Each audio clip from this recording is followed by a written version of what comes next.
let's just start there. The nature of the event. Is it,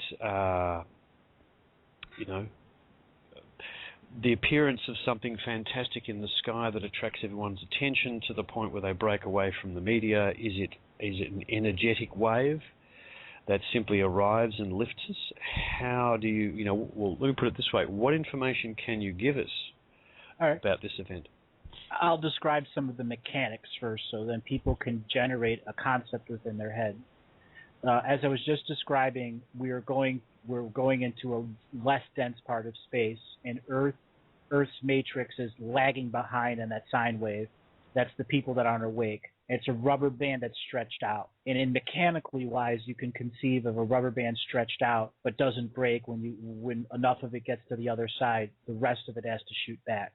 The event represents us going into a rapidly ascending, going into a spot of less dense space, and the Earth control grid quite literally won't be able to catch up with the rapid change of energy.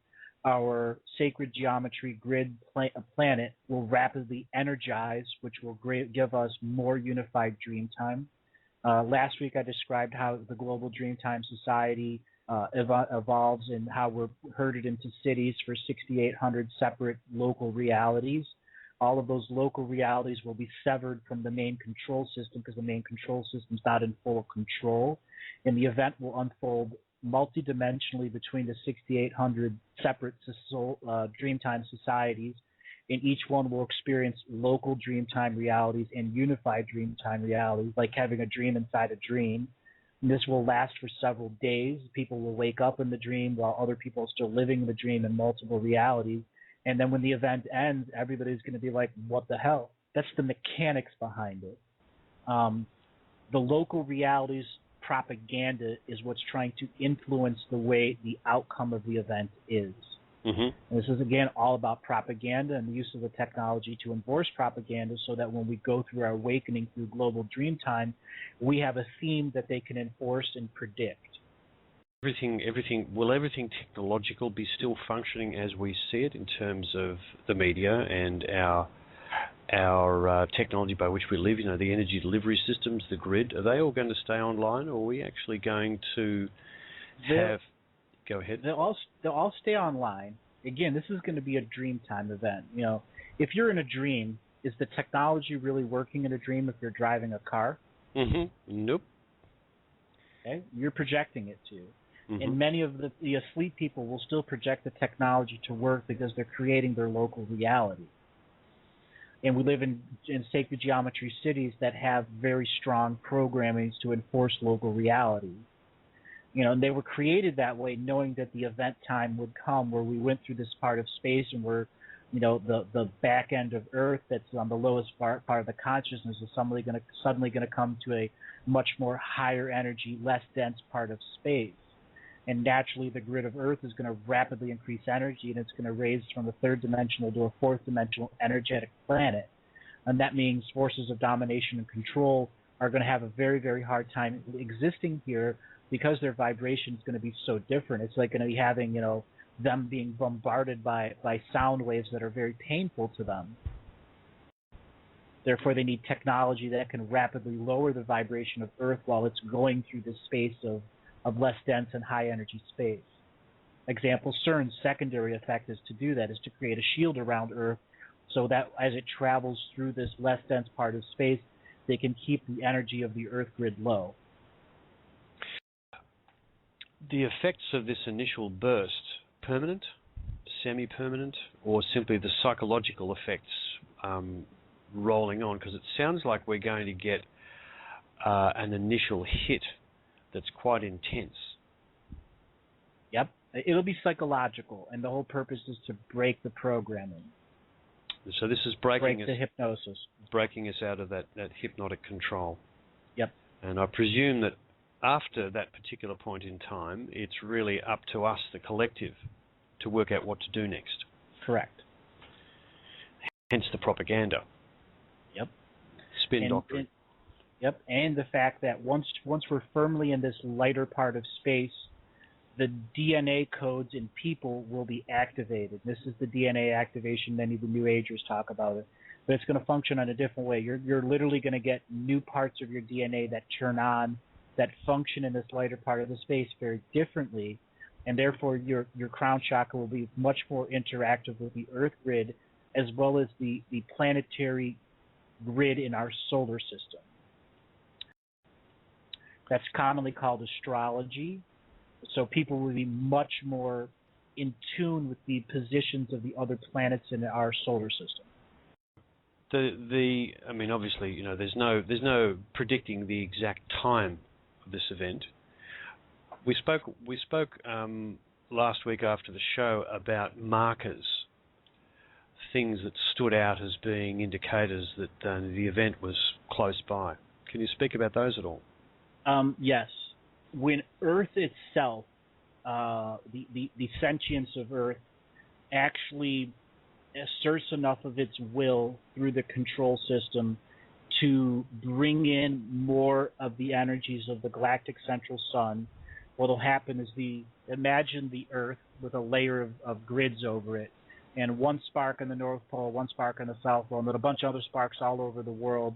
And then all of a sudden, one chakra opens up and there's a burst of energy, and then a bunch of other sparks all over the world, and another chakra opens up.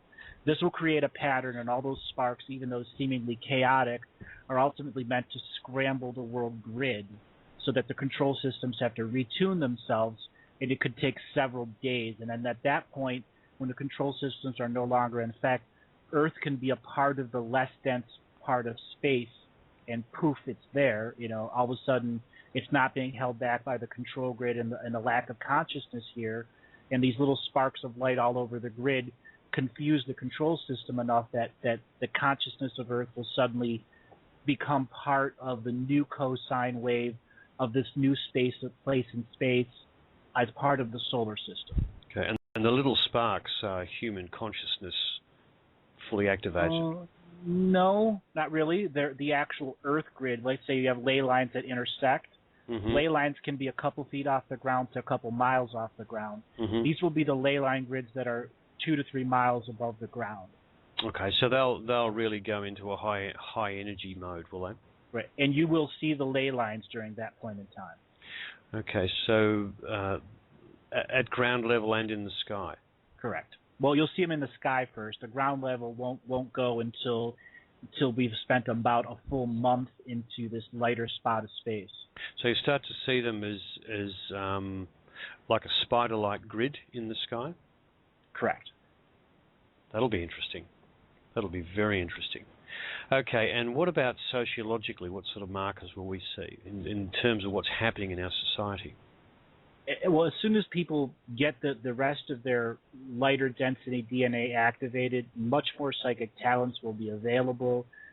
People will just inherently recognize the TV as programming and turn it off, or begin to complain, because there'll be asleep people that are awake and don't really know they're awake, and it'll be many weeks before they realize that they're awake. It's the social change. The awake people who suddenly become even more awake become hypersensitive to technology and the unshielded broadcasting, and are just going to filter themselves into natural Earth energy places. And I call this the homing beacon, because all of us are getting ready for a migration to leave this world, to stay on this world, or for the new migration to come in.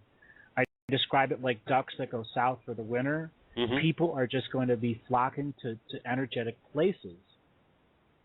And the effects on things like the financial system, I presume that we'll start to become extremely unhappy with the financial system to the point of taking action.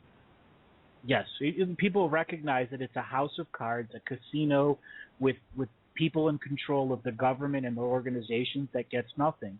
Here's another example. In August, all of the statute of limitations on the 2008 banking scandal come to an end here. Quite literally. That means no one can be arrested.